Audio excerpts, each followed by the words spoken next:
ನೋಡಿ, ಒಂದು ಹೇಳ್ತೀನಲ್ಲ, ಇದು ಬಸವ ಸಂಸ್ಕೃತಿ ಅಭಿಯಾನ 30 ದಿನಗಳ ಕಾಲ ಎಲ್ಲ ಜಿಲ್ಲೆಗಳಲ್ಲಿ ಲಿಂಗಾಯತ ಮಠಾಧಿಪತಿಗಳು ಹೋಗಿ, ಬಸವಪರ ಮಠಾಧಿಪತಿಗಳು ಹೋಗಿ ಅಲ್ಲೆಲ್ಲ ಕಡೆನೂ ಕಾರ್ಯಕ್ರಮಗಳು ಮಾಡಿ, ಆ ಕಾರ್ಯಕ್ರಮದಲ್ಲಿ ಸಂವಾದ, ಮಕ್ಕಳ ಜೊತೆ, ವಿದ್ಯಾರ್ಥಿಗಳ ಜೊತೆ, ಜನರ ಜೊತೆ ಸಂವಾದ ಎಲ್ಲವನ್ನು ಮಾಡಿ ಬಸವಣ್ಣನವರ ಒಂದು ಸಿದ್ಧಾಂತವನ್ನು, ಆಚಾರ ವಿಚಾರಗಳನ್ನ ಎಲ್ಲನೂ ಕೂಡ ಬಸವಾದಿ ಶರಣರು ಮಾಡ್ಕೊಂಡು ಬಂದಿದ್ದಾರೆ. ಇವತ್ತು 1 ವರ್ಷ ಪೂರೈಸ್ತದೆ ಸಾಂಸ್ಕೃತಿಕ ನಾಯಕ ಅಂಥೇಳಿ. ಹೀಗಾಗಿ ಇವತ್ತು ಇಲ್ಲಿ ಅದು ಸಮಾರೋಪ ಕಾರ್ಯಕ್ರಮ ಆಯಿತು.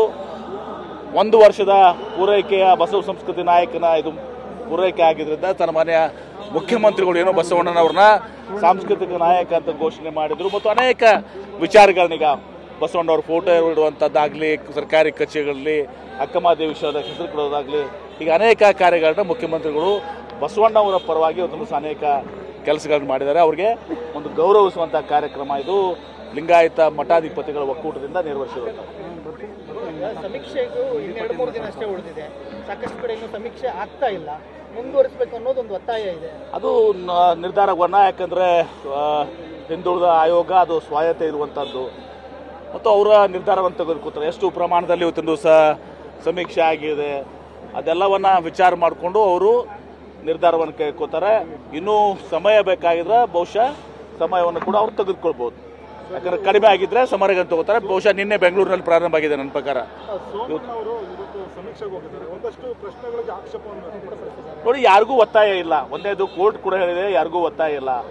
ಇವತ್ತು ಏನು ಅದರಲ್ಲಿ ಪ್ರಶ್ನೆಗಳಿದಾವೆ, ಯಾವುದಕ್ಕೆ ಉತ್ತರ ಕೊಡಬೇಕು, ಯಾವ್ದು ಕೊಡಬಾರ್ದು ನಿಮಗೆ ಬಿಟ್ಟಿದ್ದಂತ ಪ್ರಶ್ನೆ ಏನು ಅಂದ್ರೆ, ಜವಾಬ್ದಾರಿ ಸ್ಥಾನದಲ್ಲಿ ಇದ್ದಂಥವ್ರು ಗಣತಿದಾರರಿಗೆ ಈ ರೀತಿಯಾಗಿ ಒಂದು ರೀತಿ ಕೇಳಿಸೋದು ಹೋಗುತ್ತೆ ಅಂತ ಅವರಿಗೆ ಬಿಟ್ಟಿದ್ದಂತಪ್ಪ. ಅದನ್ನ ಯಾಕೆ ನಾವು ಯಾರು ಅವ್ರು ಹಾಕೋದು? ಇವತ್ತು ಮತ ಹಾಕುವುದೇ ಇವತ್ತು ಸಹ ಎಲ್ಲರೂ ಕೂಡ ಕಡ್ಡಾಯವಾಗಿ ಇವತ್ತು ಮತ ಹಾಕೋದಲ್ಲ. ಇನ್ನು ಸಮೀಕ್ಷೆಯಲ್ಲಿ ಇವತ್ತು ಸಹ ನಾವು ಇದನ್ನು ಕೇಳಿದ್ರೆ ಅದಕ್ಕೆ ಬಹುಶಃ ನಮ್ಗೆ ಅಧಿಕಾರ ಇಲ್ಲ. ಅವ್ರಿಗೆ ಸ್ವಾತಂತ್ರ್ಯ ಇದೆ, ಅವ್ರಿಗೆ ಏನು ಉತ್ತರ ಕೊಡುವಂಥದ್ದಿದೆ. ಪ್ರತಿಯೊಬ್ಬರಿಗೂ ಕೂಡ ಸ್ವಾತಂತ್ರ್ಯ ಇದೆ.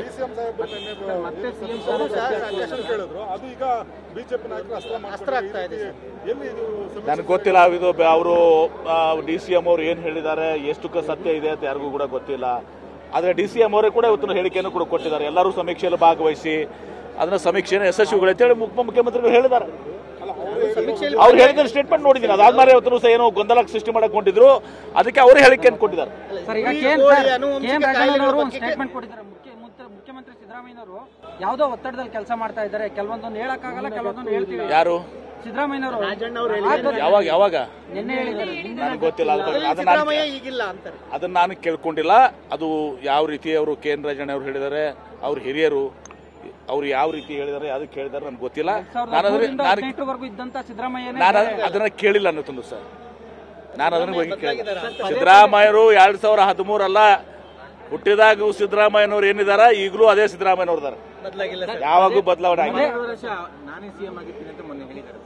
ನೋಡಿ, ನಮ್ಮ ಕಾಂಗ್ರೆಸ್ ಪಕ್ಷದಲ್ಲಿ ಸಿದ್ದರಾಮಯ್ಯರು ಅದನ್ನು ಹೇಳಿದ್ದಾರೆ, ನಮ್ಮಲ್ಲಿ ಹೈಕಮಾಂಡ್ ಅಂತಿಮ. ಹೈಕಮಾಂಡ್ಗಿಂತ ಯಾರು ಸುಪ್ರೀಂ ಇಲ್ಲ. High command is supreme. ಸಿದ್ದರಾಮಯ್ಯವ್ರಿಗೂ ಸುಪ್ರೀಂ, DK ಶಿವಕುಮಾರ್ ಅವ್ರಿಗೂ ಸುಪ್ರೀಂ, MB ಪಾಟೀಲ್ಗೂ ಸುಪ್ರೀಂ, ಜಮೀರ್ ಅವ್ರಿಗೂ ಸುಪ್ರೀಂ, ಎಲ್ಲರಿಗೂ ಸುಪ್ರೀಂ.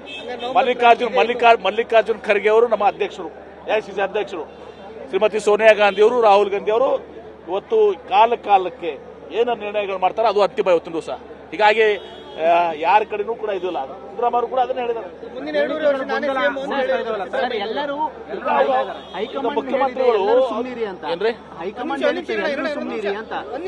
ಹೈಕಮಾಂಡ್ ಹೇಳಿತ್ತು ಎಲ್ಲರೂ ಸುಮ್ನಿರಿ ಅಂತ. ಬಟ್ ಸಿದ್ದರಾಮಯ್ಯ ಅವರು ಮೊನ್ನೆ ತಾವೇ ಆಗಿ ನಾವು 2.5 ವರ್ಷ ಇರ್ತೀವಿ. ನೋಡಿ, ಸಿದ್ದರಾಮಯ್ಯನವರು ಅವರು 2.5 ವರ್ಷ ಇರ್ತಾರೆ. ನಿಶ್ಚಿತವಾಗಿ ಅವರು ಆ ಹೇಳಿಕೆಯನ್ನು ಕೊಟ್ಟಿದ್ದಾರೆ. ಅವರು 2.5 ವರ್ಷದಿಂದ ಮುಂದುವರ್ತಾರೆ, 2.5 ವರ್ಷ ಮುಂದುವರಿತಾರೆ. ಹೈಕಮಾಂಡ್ ತೀರ್ಮಾನ ಫೈನಲ್ ಏನ್ರಿ? ಯಾವಾಗ್ಲೂ ಕೂಡ ಸಿದ್ದರಾಮಯ್ಯನವರು ಹೇಳಿದಾರೆ ಅದನ್ನ. ಮತ್ತು ಸಿದ್ದರಾಮಯ್ಯ ಅವರು ಹೇಳಲಿ ಬಿಡ್ಲಿ, ಅವ್ರು ಹೇಳಿದ್ದಾರೆ. ಏನ್ ಹೇಳಿದ್ದಾರೆ? ಮುಂದಿನ 2 ವರ್ಷ ಆದ್ರೂ ಕೂಡ ಏನ್ ಹೇಳಿದಾರೆ? ಹೈಕಮಾಂಡ್ ಕೂಡ ಹೇಳಿದ್ದಾರೆ. ಸರ್, ಈ ಕಾಂಗ್ರೆಸ್ ಸರ್ಕಾರದಲ್ಲಿ MB ಪಾಟೀಲ್ ಅವರು ಸಚಿವ ಸ್ಥಾನದಿಂದ ಪದೋನ್ನತಿ ಹೊಂದಬಹುದಾ ಅಂತ? ಯಾರು ಪದೋನ್ನತಿ ಹೊಂದಬಹುದು ಅಂತ ನಿಮ್ ಬೆಂಬಲಿಗರು ಮಾತಾಡ್ತಾರೆ ಸರ್. ಹೈಕಮಾಂಡ್ ಎಲ್ಲದಕ್ಕೂ ಹೈಕಮಾಂಡ್ ಏನ್ ನಿರ್ಣಯ ತಗೋತದ ಅದನ್ನ MB ಪಾಟೀಲ್ ಹಾಕ್ತಾರೆ. ಯಾರಿಗೆ? ನಿಮ್ಗೆ ಏನಾದ್ರು ಆ ರೀತಿ ಅಂತದ್ ಯಾವ್ದನ್ನು ಕೂಡ ಯಾಕೆ ಬರ್ತದೆ ಈಗ ಅಪ್ರಸ್ತುತ? ಅದು ಈಗ ಸುಮ್ಮನೆ ಬಸವಣ್ಣ ಅವ್ರ ಬಗ್ಗೆ ಬರೀ